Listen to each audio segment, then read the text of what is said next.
শ্রী শ্রী রাধিকার বারোমাসী।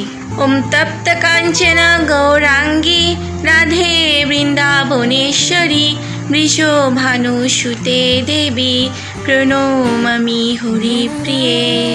শ্রীকৃষ্ণ যখন ছেড়ে গিয়েছিলেন বৃন্দাবন, তখন থেকেই শুরু শ্রী রাধিকার বিরহ যাতনা। চলুন জেনে নিই সেই বিরহ কথা।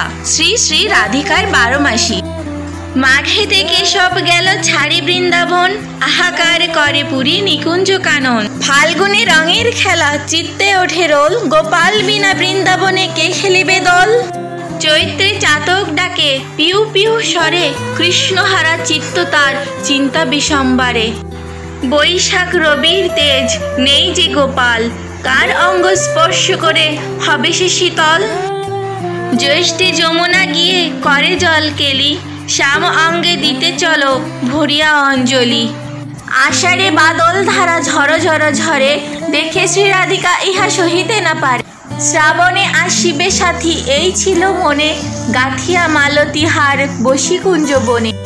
ভাদ্রের ভরা নদী আকুল কাতার, কেমনে আসিবে প্রিয় না জানে সাঁতার। আশ্বিনে অম্বিকা পূজা করে জগৎগণে, বৃন্দাবন নিরানন্দ মাধব বিহনে।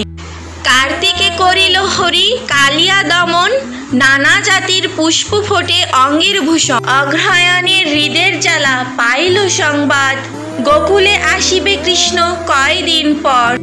পৌষে শীতের জ্বালা সহ্য নাহি হয়, পিরিতি ভীষণ জ্বালা বড় কষ্ট হয়। রাধার বারোমাসী এবার হলো সমাপন, অন্তের স্থান পায় রাধা কৃষ্ণের চরণ। শ্রীরাধার বারোমাসী সমাপন হলো, প্রেমানন্দে সবাই মিলে হরি হরি বলো। হরে কৃষ্ণ কৃষ্ণ কৃষ্ণ হরে হরে, হরে রাম রাম রাম হরে হরে। জয় রাধেশ্যাম।